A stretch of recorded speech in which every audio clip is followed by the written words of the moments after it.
this draft? What's somebody you'd like to see picked up here to complete this lineup? I want to see something fast that can invade the jungle coming in from the EXP, something like a Paquito or Esmeralda, because the thing about how both Era 4 the jungler, as well as Zeke, the roamer, how they like to play is a lot of forward momentum. They like to be in the face of their opponents because they know they have the strength, they have the firepower for it. But for that to happen, if their EXP wins the lane, they're going to try to end the game as fast as possible by 14 minutes, 12 minutes. Like, that's how they speed up the tempo.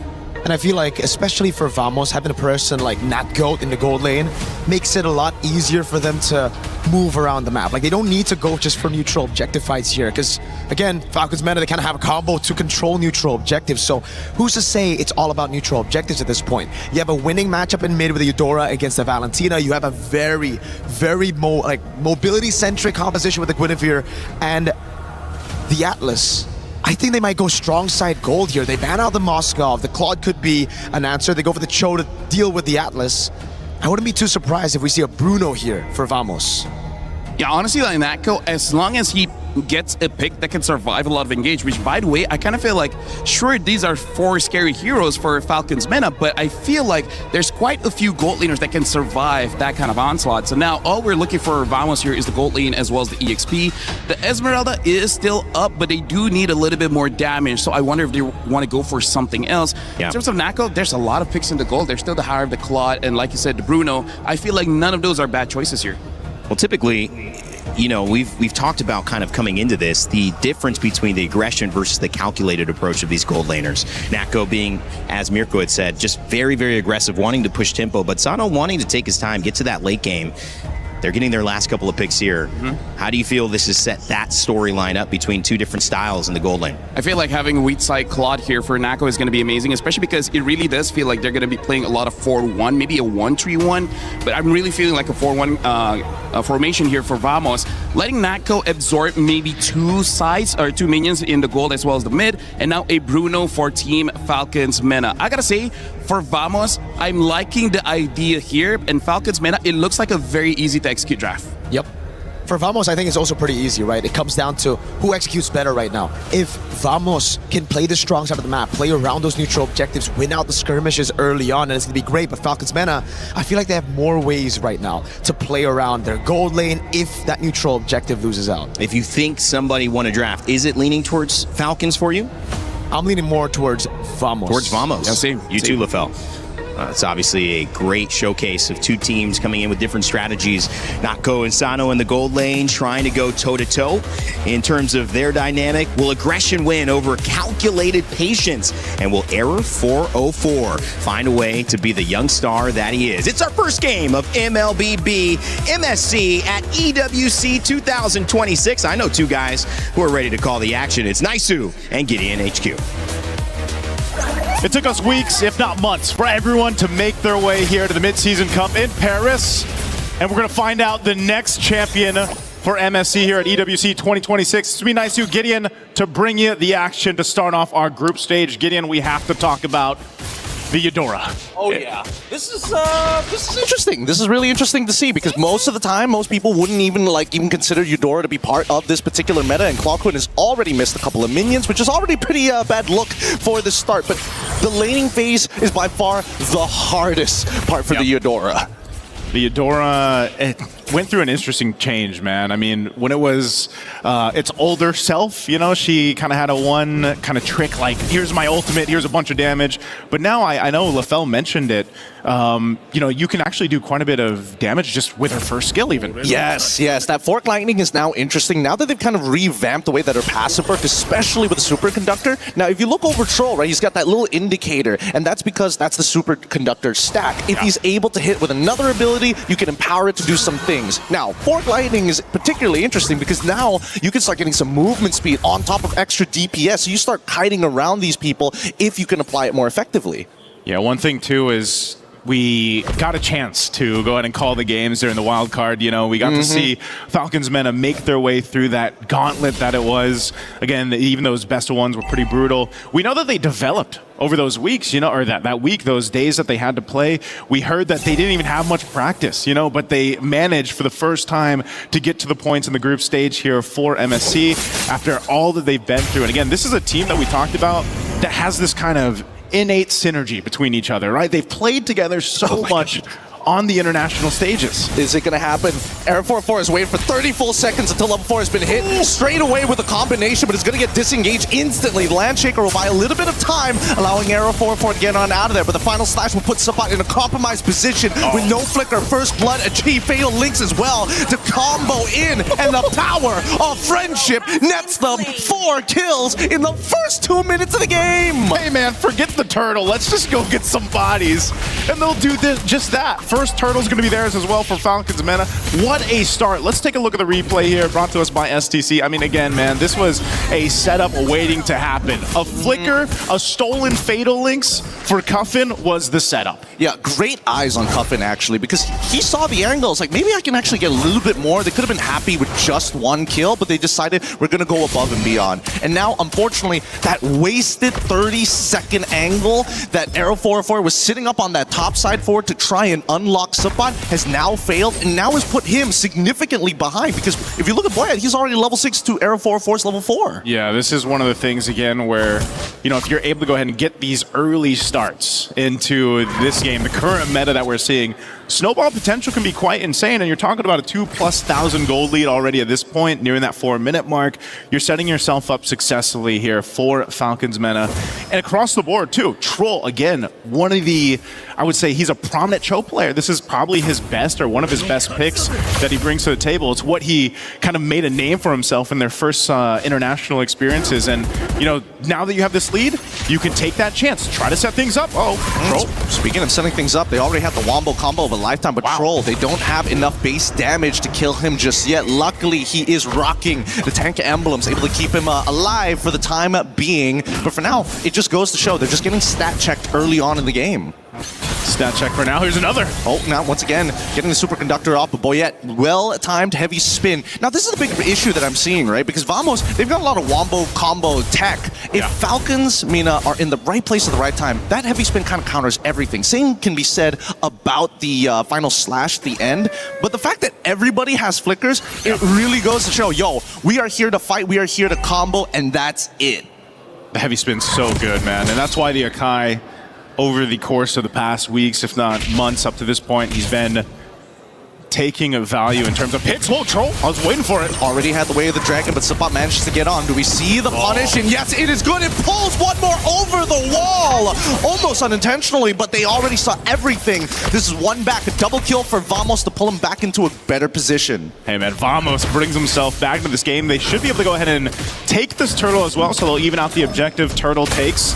Really good counter punch. Again, this was Troll starting that fight up, but Vamos saw it coming and they responded exactly how they needed to. Now after the turtle, they'll rotate down to the bot here. Yes. They want to put some pressure on Sano if they can.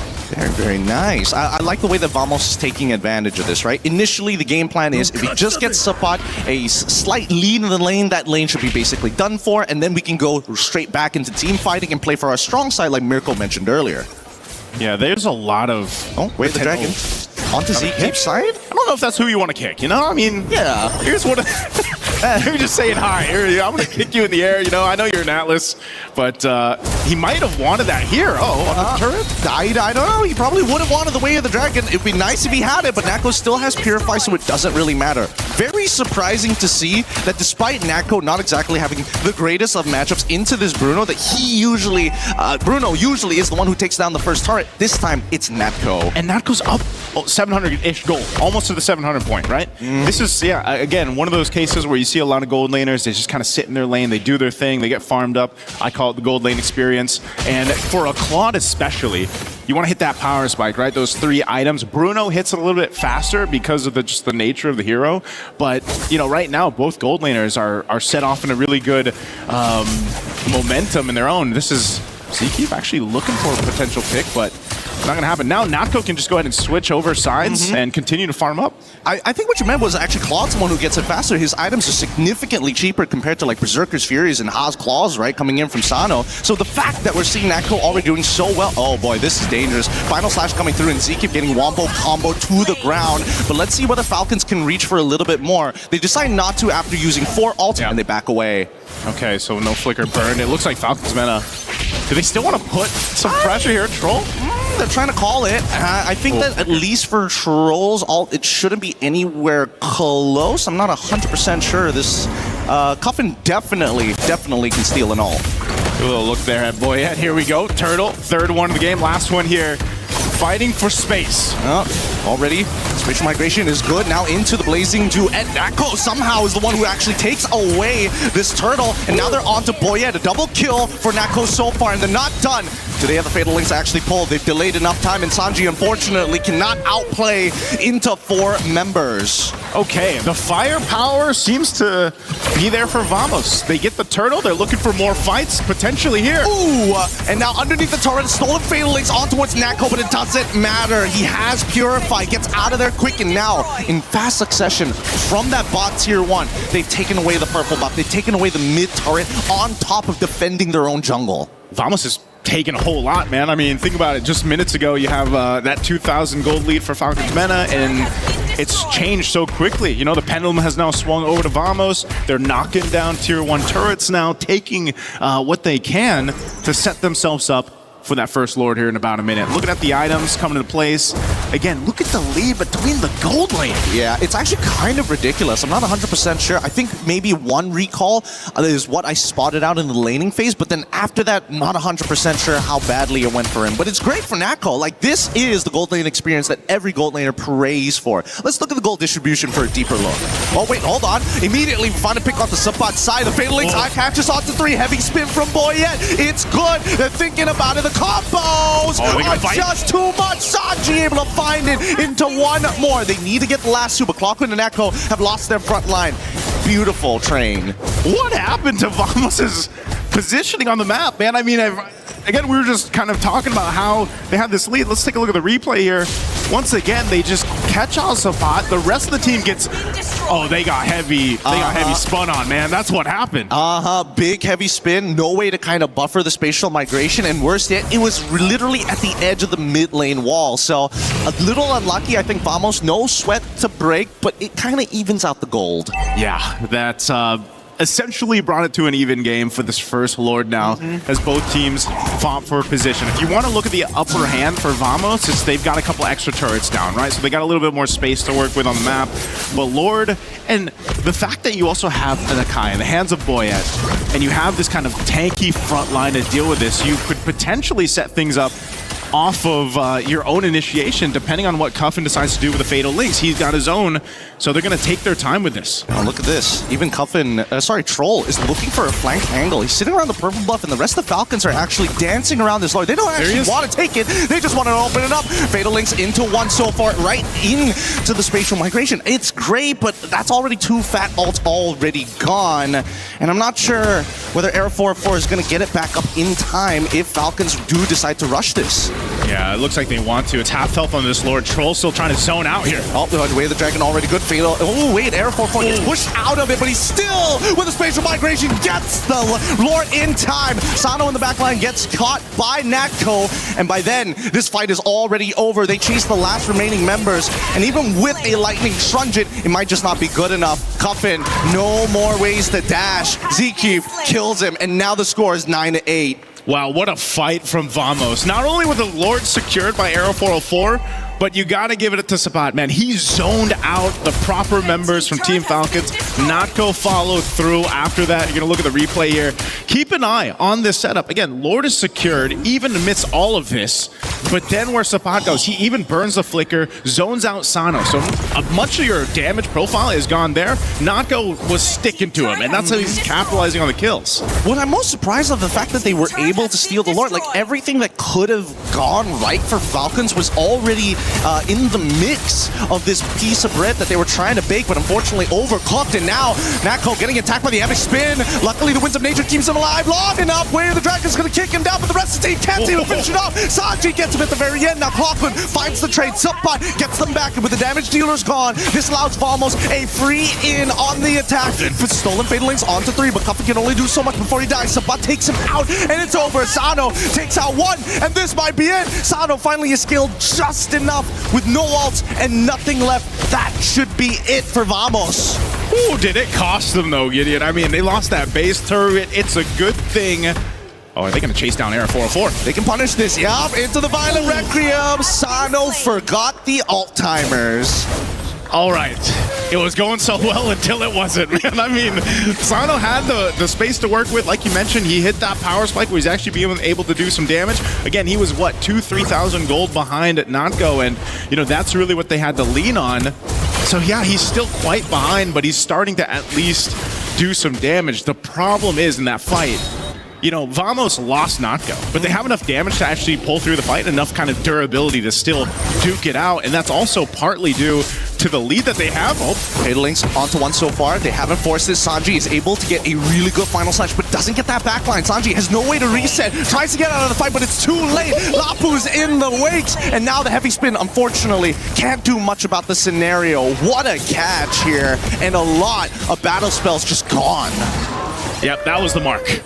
Troll found the mark. Purify wasn't available because it was used in the last team fight that they had trying to defend the base, so they knew right to go for Natgo. They took him out. Essentially, what does that do? It buys more time for Falcons MENA to kind of get back into this game. They've whittled down a gold lead a little bit, but essentially it's if they can find a pick-off, sometimes it might even be popping that Purify, you know? And that might be the case. If you can get these battle spells down, then your game plan for Team Falcons can be executed faster or better. And that's what Troll has been trying to do here. Now this Lord is up.